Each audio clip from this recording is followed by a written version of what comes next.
कर्नाटका में और तमिलनाडु में खासकर इन दोनों राज्यों में कई लोगों का मानना है कि जब यूपी या बिहार के जो हिंदी स्पीकिंग स्टेट्स के लोग जाते हैं और वहाँ पर बसते हैं 10-15 साल भी रहते हैं पर वहाँ की स्थानीय भाषा नहीं बोलते, हिंदी ही बोलते हैं और ऑटो रिक्शा वालों के साथ या फिर किसी रेस्टोरेंट में हिंदी में ही बात करते हैं, स्थानीय भाषा में नहीं करते।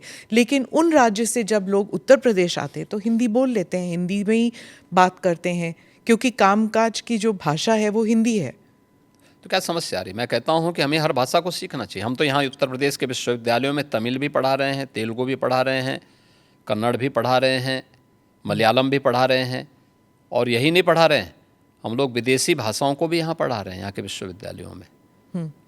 ये तो नेशनल एजुकेशन पॉलिसी में भी ये सारे प्रावधान किए गए हैं। तो अगर हम यहाँ तमिल पढ़ा सकते हैं, तेलुगु पढ़ा सकते हैं, मलयालम और कन्नड़ पढ़ा सकते हैं, मराठी पढ़ा सकते हैं। कल ही मैं बिठूर में गया था, नानाराव पेशवा की पावन जयंती कार्यक्रम के साथ जुड़ने के लिए गया था। बिठूर महोत्सव के साथ हमने भारत के इस 1857 के प्रथम स्वतंत्र समर के इस महानायक के सम्मान के साथ बिठूर महोत्सव को जोड़ा था।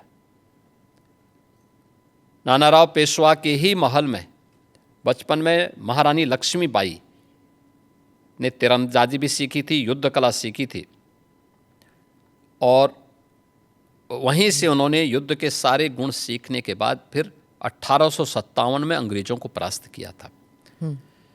अगर हम इन सभी भाषाओं को उत्तर प्रदेश के विश्वविद्यालयों में पढ़ा सकते हैं तो तमिलनाडु के विश्वविद्यालय में भी अगर हिंदी पढ़ा दी जाए, क्या बुरा है? मुझे लगता है कि हमें थोड़ा विराट स्वरूप रखना चाहिए देश के लिए। कुछ क्षण तो देश के लिए निकालो।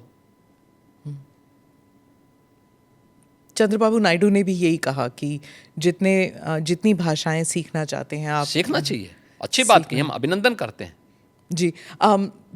मैंने 2024 के बाद चुनावों के बाद और आपसे जितनी अधिक भाषा सीखेंगे उतने अधिक रोजगार के अवसर भी खुलेंगे। जी, हैदराबाद के लिए उन्होंने वही किया था अपने पिछले टर्म में। अच्छी बात है, और अब इसीलिए हैदराबाद आज एक हब बना है।